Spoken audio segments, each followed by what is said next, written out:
Hi everyone, Julian here. Welcome to Take the Roads Garage. Yeah, I'm here with my Series 3 Alfa Romeo Spider and I am currently installing a brand new starter motor. And if you watch my previous episode of Take the Roads Garage, you will remember I mentioned that my starter motor is on its way out. It's pretty much dying. And yeah, so the time has come to replace it with a new one. Now I've got my replacement starter motor from Classic Alfa, and Classic Alfa are one of the UK's biggest parts suppliers for classic Alfa Romeos. And I have a sneaky feeling I'm going to be spending a bit of money with Classic Alfa in the next few months as I sort out various bits and pieces on this Project Alpha. So yeah, thanks to the team at Classic Alfa for a very quick delivery of the new starter motor.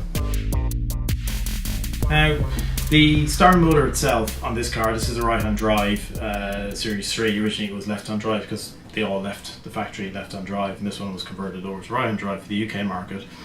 The starter motor is basically right underneath the carbs, which is a bit of a pain because it's not easy to get access to it. It's a tight spot, and that's because the twin carbs and the airbox are in the way. So I need to remove those so I can actually see what I'm doing and hopefully get the starter motor out in one go without too much hassle.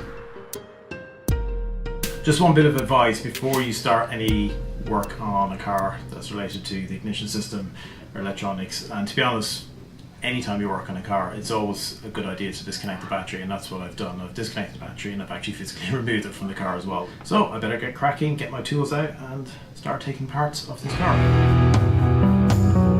Now the first thing I'm going to do is just disconnect this breather hose here, which connects to the airbox. Now that's the breather pipe disconnected, and as you can see it's been put together with two pieces. I think I'm going to have to change that because I don't like the way that is connected. It's a bit of a hatchet job, that. There is also another air pipe which I'm going to disconnect and move out of the way. It's this one here, which I think probably is the heater because it goes back into the cabin. Now this one, you can see, just about see there, where it's been rubbing against the paint, and it's been doing it for quite some time. So this one is too long basically, and I need to just basically cut a couple of inches off it, a few centimeters off it, just to stop that extra kink. And you know, that part of the pipe is also rubbing against this bracket mount here for the for the brake system as well. So yeah, I'm definitely going to take a bit off that pipe just to take that kink away. Now I'm going to take off the airbox first because, well, number one, I want to actually have a closer look at this airbox out of the car. I probably could get away with taking the carbs and the airbox off in one piece, but yeah, I want to take this piece off by itself because it's an airbox I haven't come across before, and it's completely different to the cylindrical airbox that is standard on these cars. So yeah, I'm going to work on these nuts at the back here and get this out of the way.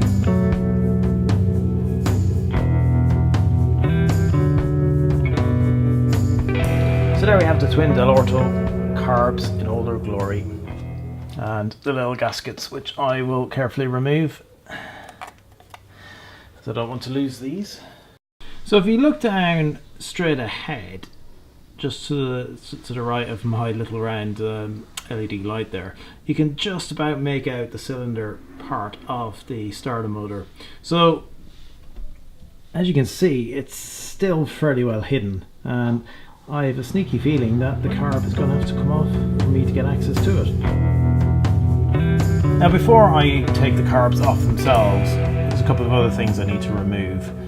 And first off, I need to undo the choke cable here. I'm going to basically unscrew these nuts here and feed the wire back out, and then out the other ends a little R clip there as well to come off. And then there's the throttle linkage, and the bracket for the holding spring for the throttle linkage is here, and you can see the throttle operates there, which opens obviously the butterfly valves in the carb, and it's all that beautiful fuel in, which then makes lots of noise. So in total I've got 8 bolts to remove, 2 here, here, here and under here. Actually make that 7 bolts because I've already taken one off for the throttle linkage bracket. So yeah, let's get these bolts off, and I'm going to start first by cracking the ones on the top, and then I'll undo the ones on the bottom, and then slowly but surely remove the bolts at the top, and then hopefully lift all of this mechanism out in one piece over to one side.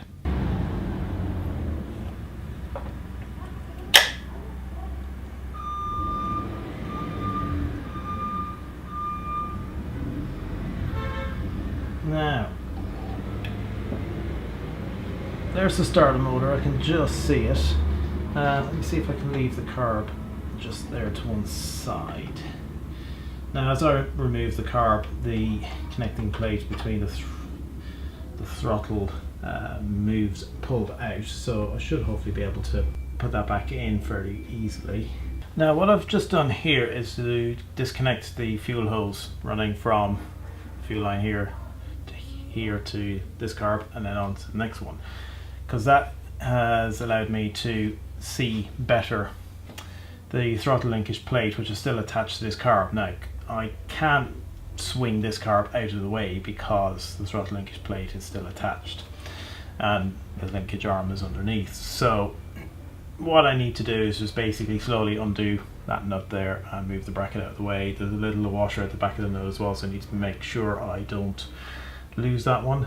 What I've just done is I've moved this carb out of the way for the moment, and I've actually put the top bolt back on the left side unit, because with the linkage, when you try to undo the nut, obviously the linkage moves because that's what it's supposed to do.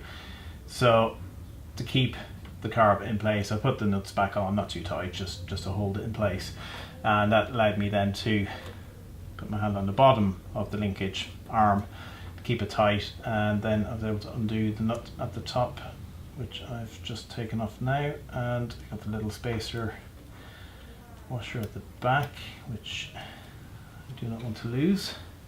There we go, that stops it turning too much. And then I should hopefully be able to tease off the linkage itself.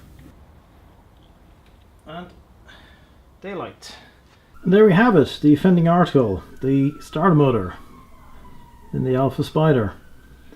Now you can see I've got a couple of connections on the front which I need to remove, and then there's simply 3 bolts, 2 top and 1 on the side, that need to come undone, and I think that is pretty much it, and then it just slides forward, and fingers crossed I don't need to remove any more of the linkage, which is just down there.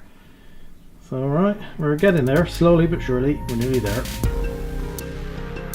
Now, after saying that the nuts and the bolts are size 14s, this one in at the back by the engine is actually a 13, so I've had to swap the socket head for a 13, and I managed to loosen it okay, so now I need to move on to their other ones.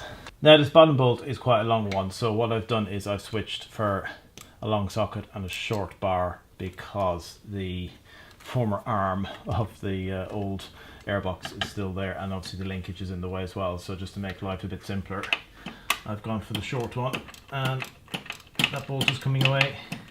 Now, this nut and bolt has been a bit stubborn, and it's taken a little bit of effort to try and loosen it up a bit.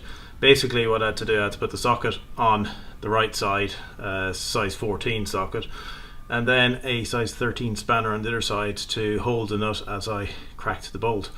And after quite a bit of fiddling and not much space there because of the other heater pipe in the way, managed to get it out of the way, and it's now loose, so getting a step closer to getting this motor out of the car. Hooray, all the bolts are off, which means the motor is nice and loose and ready to wiggle out. I've noticed actually I've got a metal spacer washer in between the bell housing and the motor itself. Now, some people mentioned that they didn't have those on their car when they did a swap, so yet again it depended on who was on the assembly line that day putting the bits on the car. So fingers crossed this should just wiggle forward, and make sure I don't lose any of the bolts as it comes forward.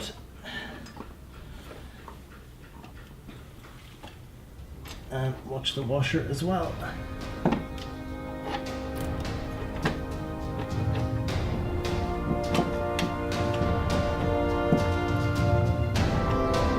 it's a bit of a tight space,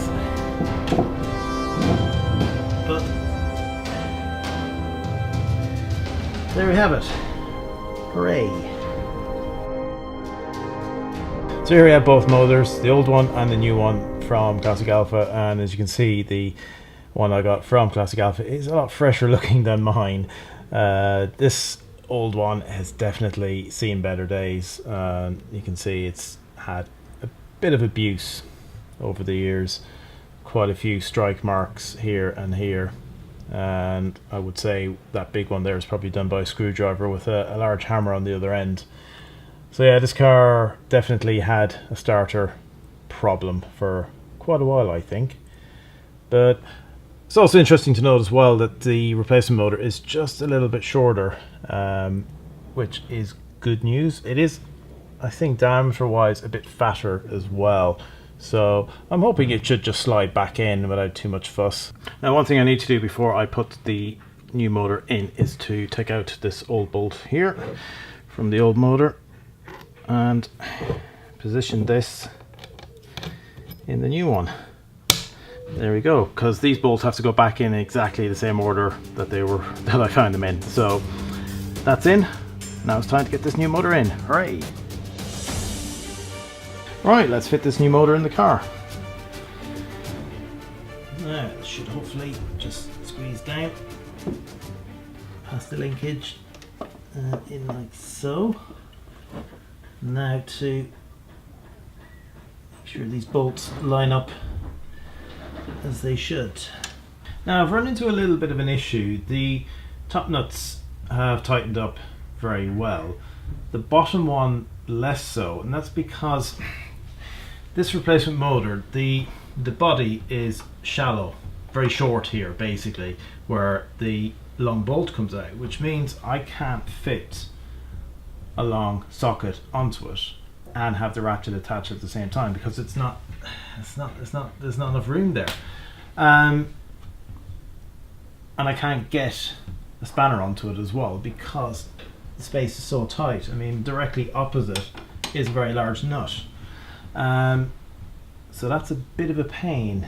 What I've done is basically I went through my set of spanners and I found an El Cheapo set that I've had for years, and they're a little bit thinner diameter wise around the heads, so I was able to get it in and make a few more turns on the nut, so it's now nice and tight, which means I can get on and connect the wires up.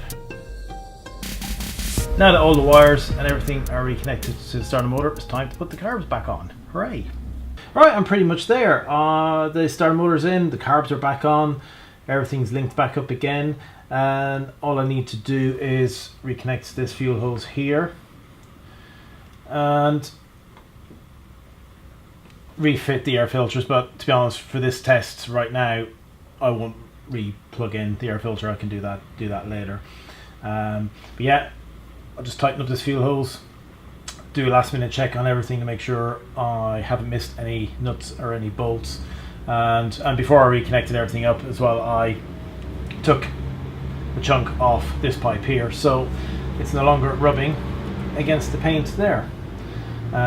One issue I do have, you can see it here, it's not pretty. This linkage cable is shot. This is for the choke cable. It is dire. I had a feeling it was going to go like that as I pushed it through. I am not happy with it at all. It looks like a dog's dinner, so I need to get a new choke cable basically. I think the time has come to fire up the Alfa.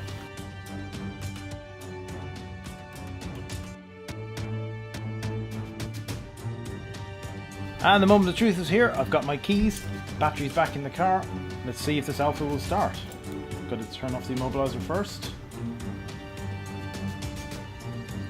Ready to go, I hope.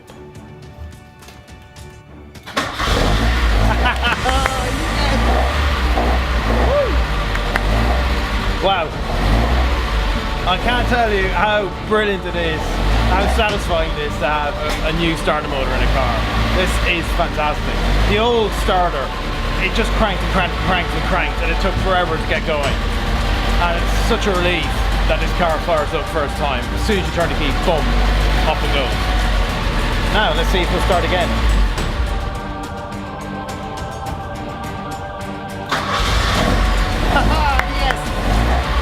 Well done, Alfa, well done. Woo. So that's it from this episode of Takes the Road's Garage. Hope you guys found it useful, and if you've got any of your own tips to share about installing a starter motor in a Series 3 Alfa or Series 4, for that matter. Do let me know in the comment section, and yeah, it'd be cool to hear from you. Big thank you also to Classic Alpha for sending me the new starter motor. I'm actually going to pay a visit to their offices and their warehouse in the next couple of weeks, because I need to take back the old motor because it's part of an exchange program. So they send me a new one, I send them my old one back, so that'll go off, get refurbished and made available to another Alfa Romeo owner.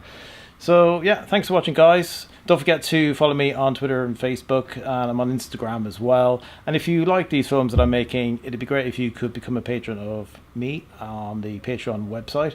The link will appear here.